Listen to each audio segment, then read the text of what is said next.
There's football today, right? It's these opening weeks have become not just, first Saturday, it's first Thursday, first Friday, first Saturday.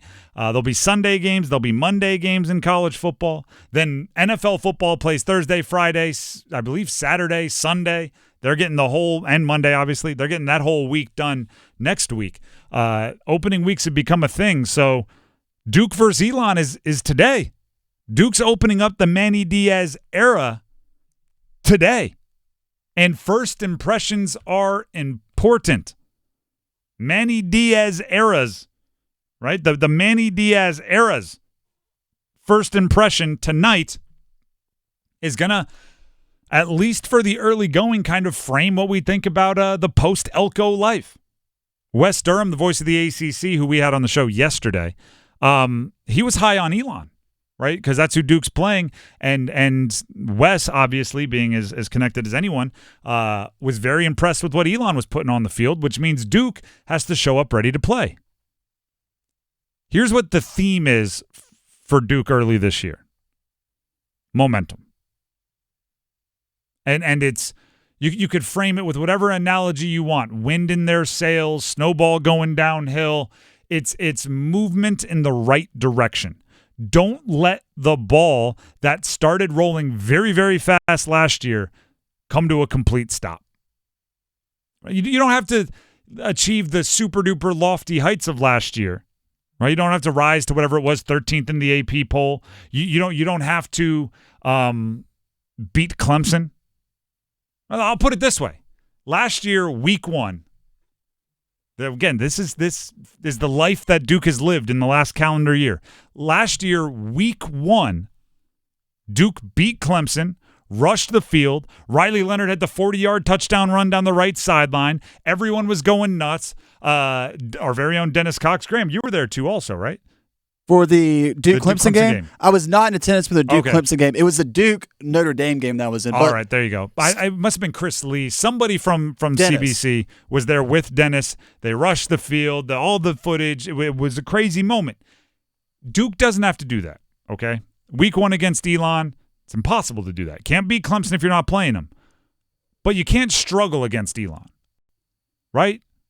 You understand what I'm saying? Yeah. It's you have to make sure it doesn't come to a complete stop. Think of it like pushing a car. Anyone who's ever run out of gas knows how that works, right?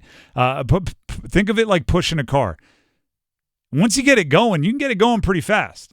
And then it can, maybe go up a little hill, slows down a little bit, and then you can speed up and slow down. But if it ever comes to a complete stop, then you need to, bend with your knees, get down low, push hard once again. That's where Duke is. Mike Elko had it going downhill. It was flying. You had found a way to infiltrate the upper echelon of football awareness. You had College Game Day come to your campus. You had a potential high draft pick quarterback. It was all coming together.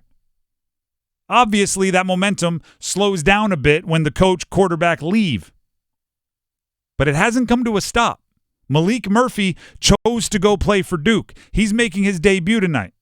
And Manny Diaz, unlike a few other teams in the state of North Carolina, a few other coaches, is not making the mistake of trying to have 2 guys ready or 3 guys ready to play. He's committed to playing just one quarterback, and that's Malik Murphy.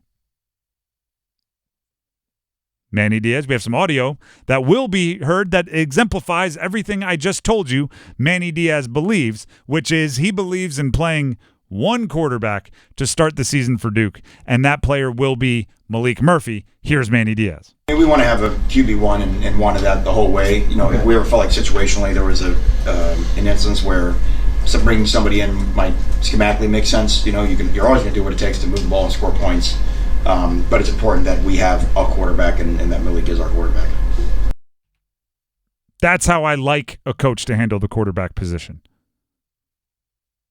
Manny Diaz also talked about a different type of endorsement for Malik Murphy being the starting quarterback, which is the act of being named captain. Yeah, I thought that was a great endorsement. I think it means that he has the guy's respect. he, part of why we named him 2 weeks before the opener, once we felt like we had the information we needed to make a decision, but second, so that he could take that huddle as the guy and not, think, well, I can't overstep my bounds because I'm not sure yet. And so I think he's growing into that role more and more. For all of the hype and whatnot, this is still going to be his first year in college football being the starting quarterback on a team. And so he will, I expect, will grow into that role. It is hard not to, because the games took place last night, immediately look towards the State and UNC game to give us an insight into Duke. It has not been easy for the transfer quarterbacks in the triangle in week 1.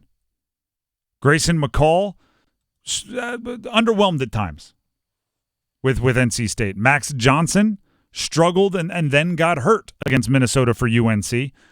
Malik Murphy is in a similar situation, with the difference, at least difference being from Max Johnson, that he was embraced and completely endorsed by his team. And I think if you're a Duke football fan, it might be okay to just go ahead and warn you to maybe, I don't want to say set your expectations low, but one of the big question marks that I'm looking at for Duke this season is depth at the offensive line. I mean, remember how weird it was during their spring game where they only had 5 offensive linemen lined up just because they were lacking? The mass exodus? Yes. Yeah, and I mean, there's always going to be kind of contingencies. It's also pouring rain today. The Duke grounds crew posted a picture of there's some big puddles in the middle of their field, and the game is tonight, so they've got some work to do there. Maybe the game. I always say weather is a great equalizer. If I'm a team that's going into a game that's severely overmatched, if I'm doing my self scout, going, wow, they're way more talented than us, I'm asking the football gods for a monsoon, right? I want the weird plays. I want the ball slipping through people's hands. Because, muck it up a little bit. Yeah, let's make it a weird one. So maybe that'll advantage Elon if it is a crazy weather game out there. But also I look for Duke to do that. Like Jaquez Moore and Jordan Moore, no relation. Big plays. It's hard not to compare the Duke's first game to State and UNC's games. Big plays make everything seem different. UNC didn't really have big plays, right? Their offense didn't really have the explosives. They didn't have the kick returns. They didn't have the wow plays. State missed on their big plays early, and it kind of caused a slow start, and they eventually got a few of them, and it I still wouldn't say they were happy with their big plays. Jaquez Moore and Jordan Moore are big play guys for Duke. Make a couple big plays early and the whole game will be different. I promise you.